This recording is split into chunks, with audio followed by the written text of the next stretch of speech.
Okay, we're going to dive into the hidden architecture of our daily lives. I'm talking about our habits. And what's so incredible is realizing that you're the architect here. You have way more power to redesign your life than you might think.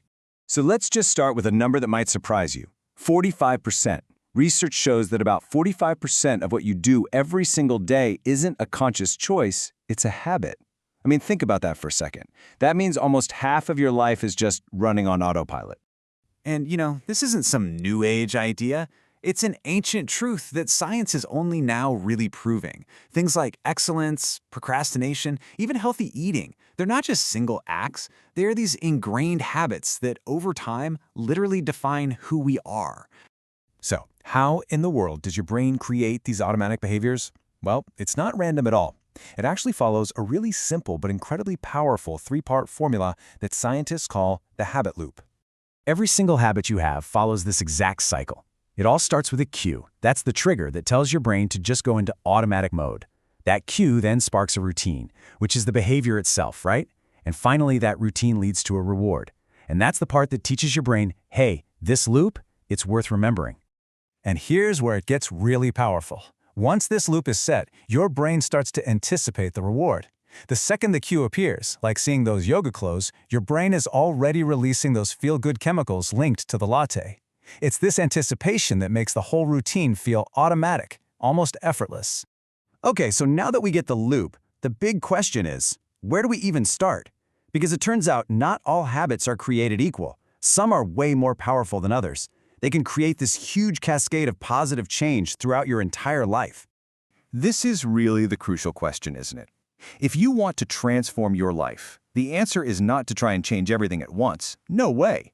The key is to find that one habit that acts like the perfect lever. And that lever is what researchers call a keystone habit.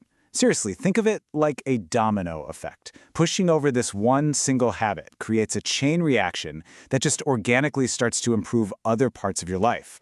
And this is where you can really see the difference in impact. So a standard habit might be, I'm going to eat one salad, which is great. It'll improve your diet. But a keystone habit, like exercise, it sets off that whole cascade. Studies show that people who start exercising often start eating better, they use their credit cards last, and they even procrastinate less at work, all without even consciously trying to change those other behaviors. It just happens. So if you're looking for the places with the highest leverage to start, where should you really focus your energy?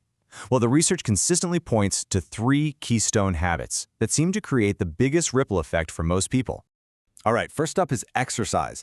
Its power isn't just physical, it's really psychological. It fundamentally reshapes your concept of yourself. When you consistently exercise, you start to see yourself as someone who has discipline.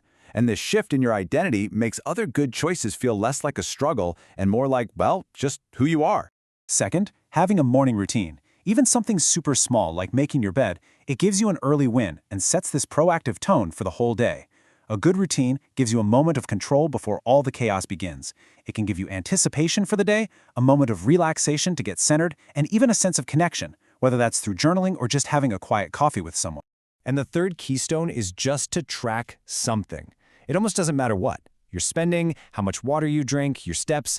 Tracking snaps you right out of that autopilot mode. It forces you to be intentional, and it constantly reminds you why you're making this effort in the first place. So, building good habits is one thing. But what about getting rid of the bad ones? The secret here isn't to just break them with sheer willpower. Nope, it's about outsmarting them. First, you have to understand this really key concept. Your hot mind, that's your emotional, reactive brain that makes decisions right in the heat of temptation. Then there's your cold mind, which is logical and calm. The key is to make your plan when you're in that cold mind state, way before the temptation ever shows up. And this is where we apply what's called the golden rule of habit change. You don't try to just extinguish a bad habit, you rewire it. You have to diagnose the loop, figure out the cue and the reward, and then you consciously replace that routine right in the middle. Just look at this example. The real cue here isn't hunger, it's boredom. And the reward the brain is actually craving isn't the taste of popcorn, it's distraction and novelty. So, the solution? You keep the cue and the reward, but you swap the routine. When boredom strikes, calling a friend gives you that exact same reward, novelty and connection, but through a much, much healthier habit. This is really the core idea. Your habits aren't your destiny. They're just designs, and they can be redrawn.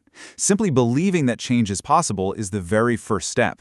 And understanding the science of this habit loop, that's the tool that empowers you to become the architect of your own life. So you have the framework now. The power is totally in your hands.